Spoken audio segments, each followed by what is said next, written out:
This isn't done as much anymore since most people prefer to use voicemail to email. I find it's a much more convenient method, and that's what I do personally, but there's still times that you want to retrieve the voicemail directly from your phone. You'll get an indication that you have a voicemail by the red blinking light. That's telling you you either have a voicemail or a missed call. To access your voicemail, you simply press the messages button, and that dials into that extension. Please enter personal identification number, then press pound. We'll dial the PIN number and press pound. You have one new message. It tells us we have a Press star message. to play. Press 9 for options. To exit, press pound. And as you can hear, we press star to play. Just a test voicemail. Press 0 for next message. Press 1 for previous message. Press 2 to repeat current message. Press 3 to delete current message. Press 4 to call back. Press 5 to forward to another voicemail. Press 9 for options. To exit, press pound. You can see there's lots of options to do with your voicemail. In this case, we're just going to delete it. To delete message, press star. To cancel, press pound. Message deleted. End of messages. Press star to play. Press 9 for options. To exit, press pound. So at the end, if you've gone through all of your voicemail messages, you can simply press end call. Once you're done that, the voicemail waiting indicator should turn off after a few seconds, and you're able to move on with your day. If you don't know what the difference between a warm and cold transfer are, it's very simple. A warm transfer gives an introduction. You're on the phone with somebody, say a customer for your organization, you want to transfer that call over to sales. A warm transfer is when you call your colleague in your organization, you talk to them first, say you have a client on the phone, would you like to talk to John Smith? They say yes, you press transfer again. So you've given a warm introduction to that person receiving the call. A cold transfer just takes out that introduction. You have a call with a client and you say, let me put you through to sales. You do a transfer to the sales department, hit transfer right away, and immediately that phone starts ringing. And when the sales department picks up the phone, they're immediately talking to the client. So that's the only difference between a warm and a cold transfer. So I'm going to show you how to do that right now with 3CX. What's going to happen is I'm going to receive a call. Just like normal, I picked up that call, and we can see the buttons across the bottom change. One of the buttons is transfer. So all I have to do is press transfer. I'll hear a dial tone in my ear. The customer that I'm talking to is now on hold, and I dial the extension that I want to transfer to. And first I'm going to show you a warm transfer. So what happens is that other phone rings, they pick up, I can give an introduction, I have Sebastian on the phone for you, would you like to take the call? They say yes, I press transfer, I've dropped out of the call, I can hang up my phone, Sebastian's now talking to the sales department. So a very similar situation if I receive another call. I'm talking to the person, let me transfer you over to the sales department. I can press transfer, dial the extension, transfer. I've immediately dropped out. My phone is off. The other phone is ringing. They pick up. They're talking to the outside client. That's how you place a warm and a cold transfer. The final item to talk about is if you receive a call, you're doing a warm transfer, and the person in your organization doesn't want to take the call, how do you get back to that phone call? So again, I'm going to receive another phone call. I'm going to do transfer, dial the extension. Again, I'm doing a warm transfer for this example. They're off the phone. They decide, no, I'm too busy right now. Can you take a message for me? In my case, I have buttons across the bottom, and one of those buttons is end call. I place end call. That drops the person in my organization out of the call, but I'm not connected to anybody. The caller calling in is still on hold. I have a button here, resume. I press resume. I'm back talking to the external customer and say, I'm sorry, the sales department's busy right now. Can I take a message and have them call you back? And then at the end of the call, you hang up as normal. So those are your options with transfer, a warm transfer, a cold transfer, and how to cancel a warm transfer. So similar to our video on doing a warm and a cold transfer, conference is almost the same. You're on an active call and you want to bring another person into that call. And you'll notice across the bottom, we had transfer that we already learned about. You have another button called conference. If we press conference, again, what that does is place your caller on hold. It gives you a dial tone and it wants you to call the person you want to add to the conference call. So I am going to dial another extension. That picks up, and at this stage, my remote caller is still on hold. I'm talking to the new caller that I want to add to the conference. I'll let them know, hey, we're going to join this conference. Now all I do is press conference again. Now you can see on the screen, we're in a conference with 2 members. We're in a 3-way talk, and we're all set. At the end of your call, simply hang up. Shared parking is a method for you to place a caller on hold from one phone and pick up that call from any other phone in the building. This is typically used if you're trying to track down an employee or you have a shop floor or a warehouse. You're able to place a caller on hold and call out to Steve, pick up shared park 1, or Steve, pick up shared park 2. And from any phone, they're able to go to, press the shared park slot, and retrieve that call. It's very handy to use, and it's a little bit easier than doing transfers in certain situations. So what happens is a call is placed on shared park, and so we can see I have an active call going off screen here, and I'm going to place that call into shared park, and we're going to see our phone that's on screen is going to light up red on one of the buttons. So I've placed a call on shared park 1, and if you can see, that light there, the shared park 1 slot, has gone red. That's an indication to tell you there's a caller waiting on shared park. So if somebody paged me and said, Serge, pick up call on shared park 1, I can go to any phone, I could pick up the phone, and I simply press that button. That will link me into that call. I've retrieved the call and I'm ready to go. On the other hand of that, if I'm on a call and I want to place somebody on shared park so that I can track somebody down, move to another phone, move to the boardroom, all I need to do, here I've configured 2 shared park slots. The trick here is to make sure you pick a slot that's already green. That means there's nobody on the shared park. So I'm going to pick shared park 2. I'm going to press that. What we can see is that lights up red for me, and it drops me out of the call. I'm able to hang up this phone and walk away from it. I can then go to the boardroom and pick up that shared park slot if I wanted to move that call to the boardroom, or I can page out to tell whoever, Sebastian, for example, to pick up shared park 2. So I can retrieve it from this phone. Again, I pick up, I press shared park 2, that retrieves the call, and we'll notice that slot goes back to green, so anybody else in the organization is now able to use that shared park slot. When your phone administrator creates an extension for you, you're going to receive a welcome email to your email address that you can walk through to have a short introduction, set up your Windows application, configure your cell phone.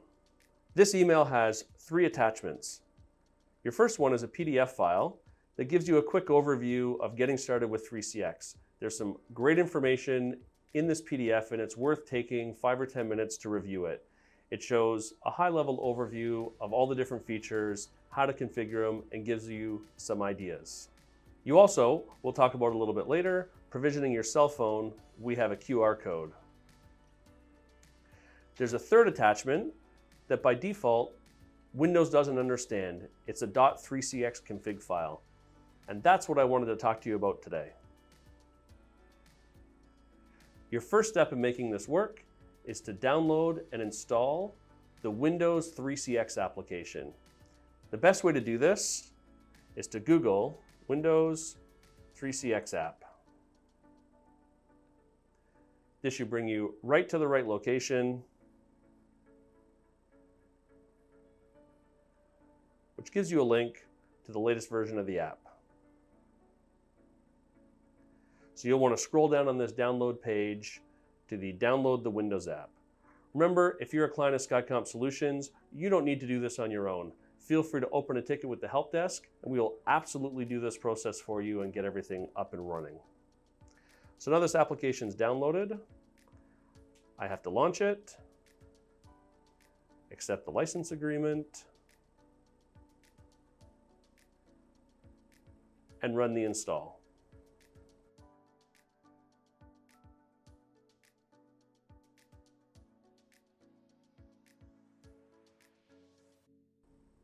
Once the application's installed, you're not quite done.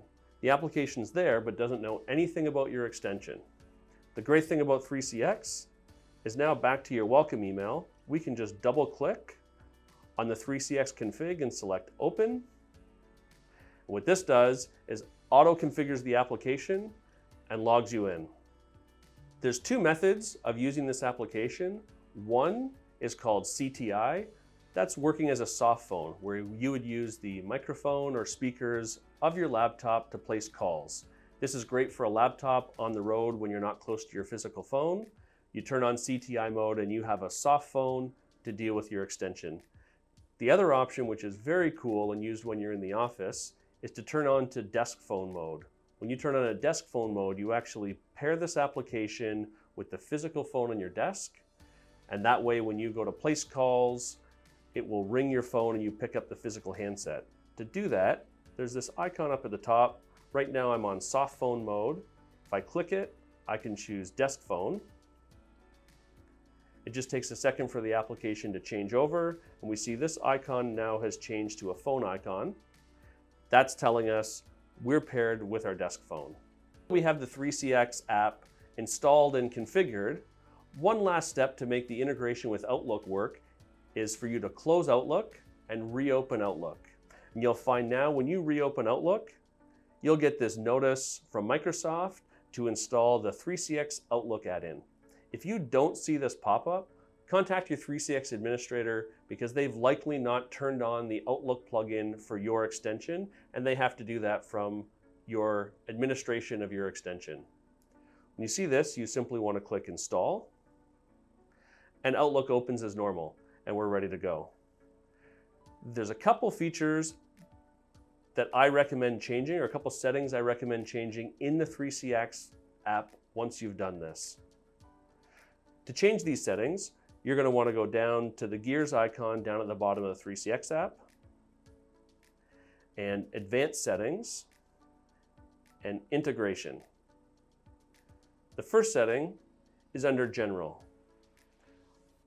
This feature, Create New Contact If Not Found, I always uncheck.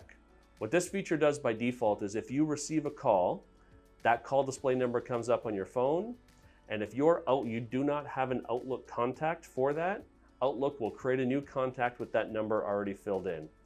It's a neat idea, but I find it's more annoying for me than useful, so I always turn this feature off. Now if we click on Microsoft Outlook, what we want to make sure is both of our, or all of our contacts are checked. This is the integration between Outlook and the Outlook's contacts and the 3CX app.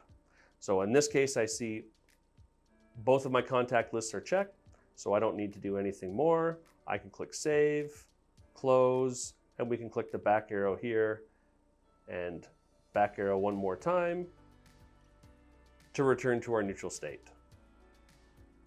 So now we've gone over your 3CX welcome email, we've gone over installing the Windows app, and we've gone over configuring the Windows app and tweaking the settings inside of Outlook for the best performance of this app. This is a neat feature to save you from looking up a contact inside of Outlook, then dialing that phone number on your physical phone. Because 3CX is a voice over IP phone system, we're able to do all this in one easy step. So we're going to jump into Outlook. And in this case, you're going to go to your contacts. And all you have to do is, there's many ways to do it, but the way I do it, I right click on my contact, and you'll have a call from 3CX. If you're missing this option, call from 3CX, it means there's a setting on your 3CX server that hasn't been turned on for the Outlook integration. Contact your 3CX administrator. They're able to turn on this integration for you, and this will appear the next time you restart Outlook once that's turned on. So now you go to call 3CX, and here I just have a business number set up for this contact. If there was a cell phone in a home, you'd have the 3 choices there and you'd be able to choose. And when I click Call Business, my desk phone immediately shows me I'm making a call, and I can click Answer. And when I click Answer, that's calling the remote person. They pick up, and I'm immediately talking. I can pick up my handset and speak with them. I can stay on my headset or my speakerphone. That's all there is to it. Simply inside of Outlook, again, right-click, call contact with 3CX, select the number you want to call. That will send that phone number to your phone. Your desk phone will ring. You select Answer. That places the call to the remote party, and that saves you from typing the phone number. The easiest way for you to do this is through the 3CX web client. This is done by going to the URL for your phone system /web client. This link is in your 3CX welcome email, and your username and password to log in is in your welcome email as well. Your username is your extension number, and your password's a randomly generated password. If you don't have this handy anymore, talk to your 3CX administrator to have them resend your welcome email, and this will have all the information you need. So I've set up my computer here and I'm already logged into our web client. And in our web client, we're going to go down to Settings and BLF Settings. And in here we can see the first 2 are set up by the administrator. Those are our shared park extensions, and we'll see these buttons right on the phone. Now, if I want to do some speed dials to other people in the office or an external number, I'm able to set these up right here on my own. And the great thing about doing it this way is they'll persist across phones and be available on all of your phones if you have multiple phones, because this provisioning comes from the server and is not configured directly on the phone. So let's add a BLF. The great thing about BLF, it stands for busy lamp field, and that will tell you when that person is on the phone or not, as long as you have permissions to do that from the 3CX administrator. But by default, people have that feature. So I am going to add another user here. And really, that's all I have to do. I can switch off and I can see if I go back to Settings and go back to BLF, we see this is configured already there. So if we take a peek over to our phone, we can now see, actually I'm going to change this.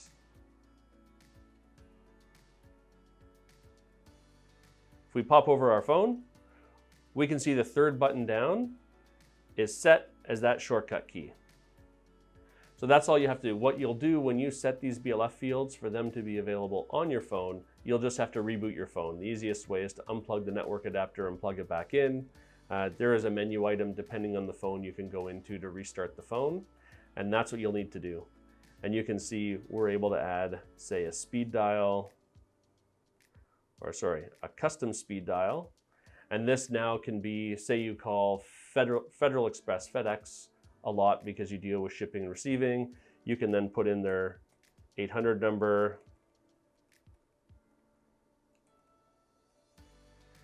and save their name. And again, as soon as you type it in, it's saved, and that'll be a shortcut speed dial. You of course won't have BLF information. It won't tell you if they're on the phone or not because they're outside of your phone system, but you'll have a quick 1-button push to be able to call that external number.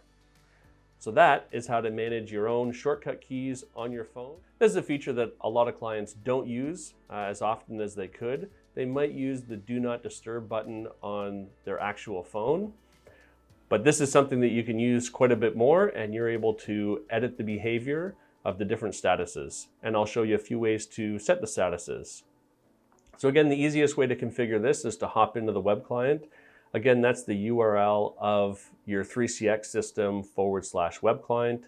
And again, this can be found from your 3CX welcome email, which will also list your username and password for your extension. And if you don't have that information handy, simply talk to your 3CX administrator to get them to resend that welcome email. So we can see on my computer, I'm already logged into the web client, and we're going to pop down to Settings and Call Forwarding. So here we have more than just Available and Do Not Disturb. We have Available, Away, Do Not Disturb, Lunch, business trip, and then some special exceptions that I'll show you at the end. Now, for each status, you're able to define what happens if you don't answer a call, if you're busy, or your phone is not registered. So if you're already on the phone, so those are the two different behaviors. And by default, you can see here, I'm set to, if I don't answer the call within 20 seconds, forward to voicemail. And if I'm already on the phone, forward to voicemail. And we can see this is a little bit different in Do Not Disturb. It forwards calls directly to voicemail in both scenarios. So if you're in a meeting, you don't want to receive any phone calls, you're able to click that Do Not Disturb button on your phone, or you're able to change your status in your web client or your desktop client, and that'll forward calls directly to your phone. And again, we can see, we can choose a way, and in each of these, we can decide what we want to do with the different call flows. So you're able to set up some different scenarios depending on if you're away on a business trip, and rather than forwarding directly to your voicemail, you want this to forward through to reception so your voicemail is not full when you get back to the office. You don't have to edit your Do Not Disturb. You can edit your business trip. Or if you want, say, an assistant to get your calls while you're on lunch, you're able to set those preferences, and then when you're going on lunch, just change the status of your phone to lunch, and it will follow those behaviors. So it saves a little bit of configuration once you set it up once. By default, your phone will always have a Do Not Disturb button. You can see that right here. And if you simply press that button, you'll see a little icon at the top say Do Not Disturb. And if you press it again, it'll take it off Do Not Disturb. So the Do Not Disturb feature is the easiest one to configure because there's already a button on your phone. To change to the other statuses, we can create a shortcut key if you're going to use them a fair amount, but most times you'll do it in one of two ways. You'll do it through the web client, and you can see you can do that in the web client right here up in the top corner. I can choose lunch, and that changes my status to lunch, or business trip, or back to available. So that's very easily done in the web client, and that'll affect all of the phones that you have with 3CX. As well, if you have the Windows desktop client, you're able to do that from the desktop client right here in the upper hand corner and change your status there. The last thing with extension statuses I wanted to talk about was exceptions. Exceptions aren't used often, but they're a neat feature if you need to use them. Exceptions allow you, if I go into configuration here, allow me to specify certain rules for the call display number. So say you have that call from a salesperson, from somebody trying to get your business, and they just will not give up ever. They keep calling you even though you've asked them to take you off their list. You can take their caller ID, for example, and type in their caller ID here, 1-905-555-1212, and you can specify, again, you could specify different office hours or different hours, but we'll spend all hours, send to busy. We save that rule, and no matter what your phone status is, this exception will override if that caller ID matches, it will play that rule. This could also be handy for internal calls, or if there's a VIP client that you set Do Not Disturb, send directly to voicemail. But if it's a VIP client or customer that's calling you, you set their call display number and maybe have that forward to somebody else in your office. So no matter what status you set your phone as, that will take exception and handle that a little bit better. So it's not used often, but it's very important to know that that feature does exist so that when you come up with a scenario, you think, oh, there's exceptions. Maybe I can do that with that. And then you can contact us at Skycomp or whoever handles your 3CX administration to help you with the specifics of setting up that rule.